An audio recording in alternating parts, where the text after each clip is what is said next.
మీ business ఏదైనా మీ ఊర్లో promotion చేయాలంటే అది సుమన్ టీవీతోనే సాధ్యం. ఇప్పుడే సంప్రదించండి.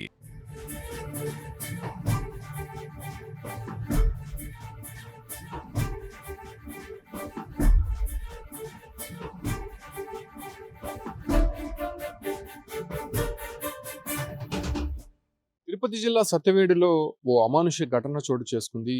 ఓ కుటుంబంలో నెలకొన్న పేదరికం 9 ఏళ్ల బాలుడిని బలి తీసుకుంది.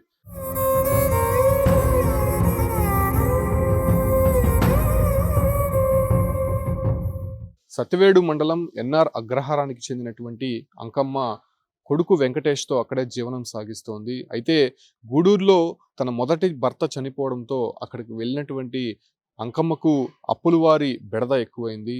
ఈ క్రమంలోనే ఏదైతే సత్యవేడు మండలం ఎన్ఆర్ అగ్రహారానికి చెందినటువంటి ముత్తు ధనభాగ్యం దగ్గర కొంత అప్పు తీసుకున్నారు. అయితే 42,000 అప్పు తీసుకున్నటువంటి అంకమ్మ వాళ్ళ అప్పు తీర్చినటువంటి నేపథ్యంలోనే అప్పుకి బదులుగా తన 9 ఏళ్ల కుమారుడిని తమ ఇంట్లో పనిలో పెట్టాలని చెప్పి ముత్తు ధనభాగ్యం హుకుం జారీ చేశారు.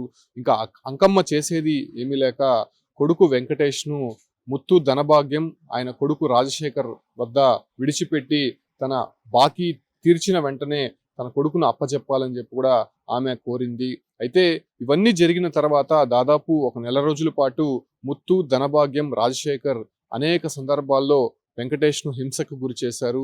తను బాతులు మేపడానికి వెంకటేష్ని పురమాయించి అక్కడ నుంచి ఒక్కొక్క ప్రాంతానికి తరలిస్తూ వెంకటేష్ ద్వారా వెట్టి చాకరీ చేయించారని చెప్పుకోవచ్చు. అయితే తరచూ వెంకటేష్ ఆరోగ్యం సరలేకపోయినా తిండి పెట్టకుండా అదే రకంగానే ఎండా వాన అని లేకుండా కూడా వెంకటేష్ని పలు ప్రాంతాలు తిప్పుతూ బాతులు మేపుతూ ఆ ఒక్క వ్యక్తిని నానా హింసకు గురి చేశారు.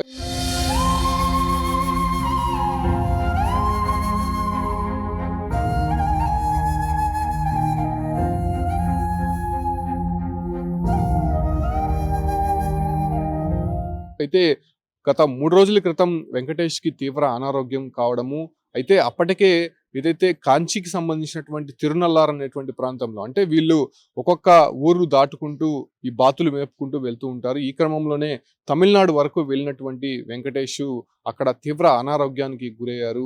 జాండీస్ కారణంగా ఒక్కసారిగా స్పృహ తప్పి పడిపోవడంతో అక్కడ ఉన్నటువంటి వెంకటేష్ను ముత్తు ధనభాగ్యం రాజశేఖర్ వీళ్ళు ముగ్గురు కూడా గుట్టుచప్పుడు కాకుండా ప్రైవేట్ ఆసుపత్రికి తీసుకొని వెళ్లారు. మనం ప్రైవేట్ హాస్పిటల్లో వెంకటేష్ ని తీసుకొచ్చినటువంటి దృశ్యాలు కూడా సీసీ ఫుటేజ్ లో క్లారిటీగా చూడొచ్చు. అయితే అక్కడ ట్రీట్మెంట్ అందించిన తర్వాత ఒక్కసారిగా వెంకటేష్ చనిపోయాడని చెప్పి డాక్టర్లు ధృవీకరించారు. ఈ క్రమంలోనే బయటికి తెలిస్తే ఇక పెద్ద రచ్చ అవుతుందని తెలిసి ముత్తు ధనభాగ్యం రాజశేఖర్ వీళ్ళు ముగ్గురు కూడా ఎవరికీ తెలియనటువంటి ప్రాంతంలో అంటే తమిళనాడు ప్రాంతంలో ఉన్నటువంటి పాలేరు నది అనేటువంటి ప్రాంతంలో ఏదైతే వెంకటేష్ను పూడ్చిపెట్టడం జరిగింది. పూడ్చిపెట్టిన తర్వాత ఏదైతే అంకమ్మ పలు సందర్భాల్లో కొడుకుని సంప్రదించాలి, కొడుకుని చూడాలని చెప్పి వీళ్ళని కలిసే ప్రయత్నం చేసింది. అయినప్పటికీ వెంకటేష్ ఎటో వెళ్ళిపోయాడు, మాకు కనిపించడం లేదు, తమ బాతులంతా కూడా అతను వదిలేసి వెళ్ళిపోయాడు అనేటువంటి విషయాన్ని వాళ్ళకి చెప్పారు. అయితే అంకమ్మకు వీళ్ళ ముగ్గురు పైన అనుమానం వచ్చినటువంటి నేపథ్యంలోనే పోలీసులకి సమాచారం ఇచ్చారు. పోలీసులు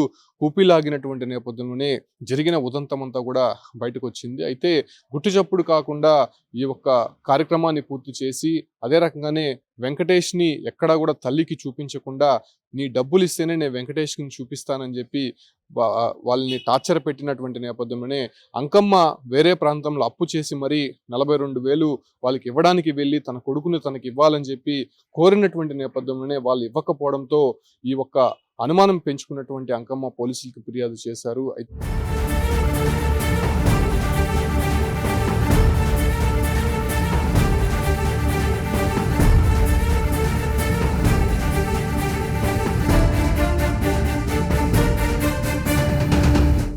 ముత్తు ధనభాగ్యం రాజశేఖర్ను పోలీసులు స్టైల్లో విచారించడంతో ఒక్కసారిగా వాళ్ళు చేసినటువంటి ఉదంతమంతా ఒప్పుకున్నారు.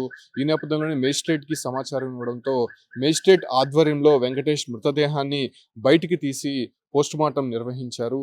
అయితే వెంకటేష్ తలకు కూడా తీవ్రమైనటువంటి గాయమైనట్టు అక్కడ గుర్తించారు. అయితే వాళ్ళు చెప్పినటువంటి విధంగా వెంకటేష్ తీవ్ర అనారోగ్యంతో మరణించాడు. అయితే అతనికి జాండీస్ అటాక్ అయ్యి చనిపోయాడని చెప్పి కూడా వీళ్ళు ముగ్గురు చెప్తున్నప్పటికీ తలపైన గాయం ఎలా అయింది అనే దానిపైన కూడా పోలీసులు అనుమానం వ్యక్తం చేస్తున్నారు. వీళ్ళు ఏదైనా దాడికి పాల్పడి ఈ రకంగా చేశారా, లేకపోతే అనారోగ్యం కారణంగానే వెంకటేష్ చనిపోయాడని దానిపైన కూడా పోలీసులు విచారిస్తున్నారు. చూడొచ్చు ఎంత దౌర్భాగ్యమో, ఒక పేదరికం ఒక చిన్న బాలుడిని బలి తీసుకుంది.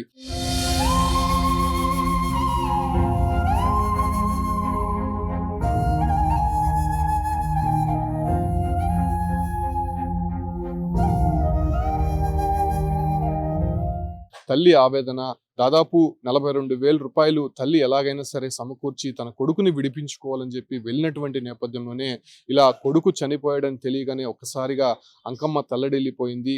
అయితే ముత్తు, ధనభాగ్యం, రాజశేఖర్లు బాతులు మేపుకుంటూ జీవనం సాగిస్తుంటే ఇలాంటి దారుణాలకి పాల్పడినట్టయితే మాత్రం అనేక సందర్భాల్లో చెప్పింది. ఏదైతే వడ్డీలకి డబ్బులు ఇచ్చి వాళ్ళ దగ్గర నుంచి అధిక వడ్డీలు వసూలు చేయడమే కాకుండా ఏదైతే డబ్బులు తీసుకుంటున్న వారిని ఇలా వెట్టి చాకిరీ చేయించడము, వాళ్ళ పిల్లలని వీళ్ళ దగ్గర పెట్టుకొని పనులు చేయించుకోవడం సర్వసాధారణంగా వాళ్ళు చేస్తుండే పని అని చెప్పి కొంతమంది ఆరోపిస్తున్నటువంటి నేపథ్యంలోనే ఏదైతే ముత్తు, ధనభాగ్యం, రాజశేఖర్ల పైన అటు చైల్డ్ లేబర్ చట్టం కింద, అదే రకంగానే జువైనల్ యాక్ట్ కింద, నిర్బంధం కింద కేసులు నమోదు చేశారు. దాంతోపాటు కూడా వీళ్ళు గిరిజన కుటుంబానికి సంబంధించినటువంటి వ్యక్తులు కాబట్టి ఎస్సీ ఎస్టీ అల్ట్రాసిటీ కేసు కూడా నమోదు చేసినట్టయితే తెలుస్తుంది. ప్రస్తుతం ముగ్గురిని అదుపులోకి తీసుకున్నటువంటి నేపథ్యంలోనే అసలు వెంకటేష్ ఎలా చనిపోయాడు, వెంకటేష్ని నెల రోజుల పాటు ఏ ప్రాంతంలో తిప్పారు, అతన్ని ఎలా హింసించారు, ఎందుకు అతను హాస్పిటల్కి తీసుకువెళ్లారు అనే దానిపైన కూడా పోలీసులు విచారిస్తున్నారు. అయితే తల్లి అంకమ్మ కొడుకు మరణ వార్త విని ఒక్కసారిగా కుప్పకూలిపోయింది. దీంతో ఒకసారిగా ఆ గ్రామంలో అంతా కూడా విషాద ఛాయలు ఎలుముకున్నాయి. ఇలాంటి వ్యక్తులని ఖచ్చితంగా కఠినంగా శిక్షించాలని చెప్పి కూడా డిమాండ్లు వినిపిస్తున్నటువంటి నేపథ్యంలోనే పోలీసులు దీనిపైన ఎలా యాక్షన్ తీసుకోబోతున్నారు, వీళ్ళ ముగ్గురు పైన ఎలాంటి ట్రీట్మెంట్ ఇవ్వబోతున్నారు, అదే రకంగానే వెంకటేష్ కి జరిగినటువంటి అన్యాయం, వెంకటేష్ ఎలా చనిపోయాడు అనే దానిపైన కూడా ఎలాంటి విషయాలు బయటకు రాబోతున్నాయో వేచి చూడాల్సినటువంటి అంశంగా మారిందని చెప్పవచ్చు.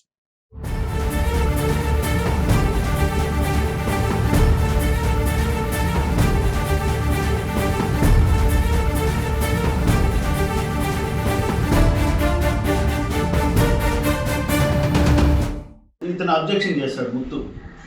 లేదు, నాకు 40,000 మీరు మొత్తము బాకీ ఉన్నారు, ఆ డబ్బులు కట్టమని ఒత్తిడి చేసినప్పుడు ఒత్తిడి చేసి, సరే మీ చిన్నబ్బాయి వెంకటేష్ని మా దగ్గరే పెట్టిపోండి, మిగతా డబ్బులు మళ్ళీ తెచ్చి కట్టినప్పుడు, బాకీ డబ్బులు కట్టినప్పుడు పిల్లోని తీసుకోండి అని చెప్తాడు ముత్తు.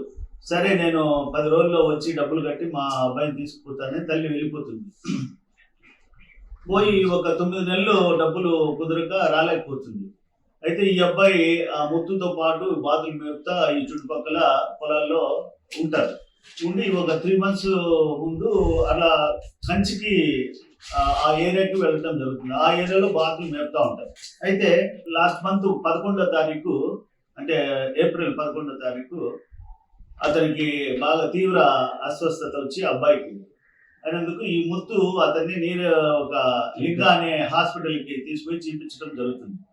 చేపించినప్పుడు ఆ డాక్టర్ పరీక్ష చేసి ఇతనికి చాలా క్రానిక్ జాండీస్ జబ్బు, అంటే పచ్చకామర్లు అంటారు కదా, ఈ ప్రాబ్లం ఉంది ఇతనికి అని చెప్పి ఒక ప్రిస్క్రిప్షన్ రాస్తాడు, మెడిసిన్స్.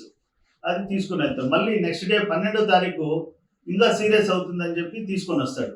తీసుకొచ్చినప్పుడు ఆ ఓఆర్ఎస్ తాగించి అతన్ని అడ్మిషన్ చేసుకుంటారు. చేసుకొని సెలైన్ ఎక్కించి ట్రీట్మెంట్ చేస్తుండగా సాయంత్రం అరౌండ్ 5 o'clock అబ్బాయి చనిపోతాడు. చనిపోయినప్పుడు బాడీని తీసుకొని అతను బాతులు మేపే ప్లేస్కి తీసుకెళ్తాడు. తీసుకెళ్ళి వాళ్ళ భార్యకి కొడుక్కి ఫోన్ చేసి ఇట్లా జరిగిందని చెప్పినప్పుడు వాళ్ళు ఈ సత్యవేడు నుంచి అక్కడ పోవడం జరుగుతుంది. పోయి ఈ విషయాన్ని వాళ్ళ తల్లిదండ్రులు చెప్తే ఇది పెద్ద కేసు అవుతుందని ముగ్గురు మాట్లాడుకొని ఆ పిల్లోడు ఏదో పారిపోయినాడని చెప్దామని ఆ అబ్బాయిని తీసుకుపోయి ఆ నియరెస్ట్ పాలేరి రివర్ అని ఉంది కంచిలో, శివార్లో, అక్కడ తీసిపోయి ఆ గుంత తీసి పాతి పెట్టేస్తారు. ఆ చనిపోయిన విషయాన్ని చెప్పకుండా అది బాడీ కూడా ఎక్కడ కనపడకుండా పాతి పెట్టడం జరుగుతుంది. ఆ తల్లి మళ్ళీ 15వ తారీఖు, ఈ నెల 15వ తారీఖు ఈ ముత్తు వాళ్ళ ఇంటికి వస్తుంది. వచ్చి నేను డబ్బులు తీసుకొచ్చినాను, మా అబ్బాయిని మాకు ఇవ్వండి అన్నప్పుడు, లేదు మీ అబ్బాయి మాకు చెప్పకుండా కూడా ఇల్లు వదిలి వెళ్ళిపోయినాడు, మా దగ్గర లేడు, పోతావా లేదా అని ఆ అమ్మాయిని ఆ కులం పేరుతో తిట్టి దూషించడం జరుగుతుంది. ఆవిడ వెళ్ళిపోయి మళ్ళీ 19వ తారీఖు వచ్చి ఇక్కడ సత్యవేడలో కేసు పెట్టడం జరుగుతుంది. అందులో భాగంగా దర్యాప్తులో భాగంగా నిన్న దినం 21వ తారీఖు మార్నింగ్ మనకి రాబడిన సమాచారం మేరకు ఆ ముగ్గురు ముద్దాయిల గురించి 8 o'clock వాళ్ళని మనం కస్టడీకి తీసుకొని విచారించినప్పుడు వాళ్ళు ఈ ఎంటైర్ స్టోరీ అంతా చెప్తారు.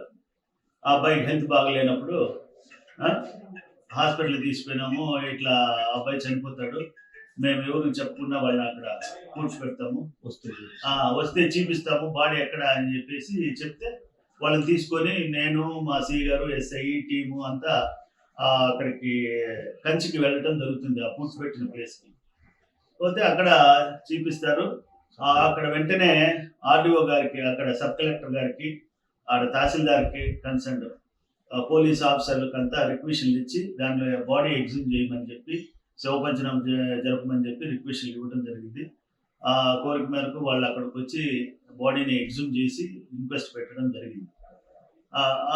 అప్పుడు ఆ అబ్బాయి శవాన్ని కూడా తల్లి చూసి ఆ బట్టలను బట్టి ఈ blue drawer, red T shirt అదంతా చూసి తల్లి గుర్తుపెట్టారు వాళ్ళ అబ్బాయిని. కాబట్టి దాంట్లో నిర్ధారించి వీళ్ళు ముగ్గురు ఈ నేరం చేసినారని ప్రూవ్ అయినందున వాళ్ళ సాయంత్రం అరెస్ట్ చేసి వాళ్ళని తీసుకురావడం జరిగింది.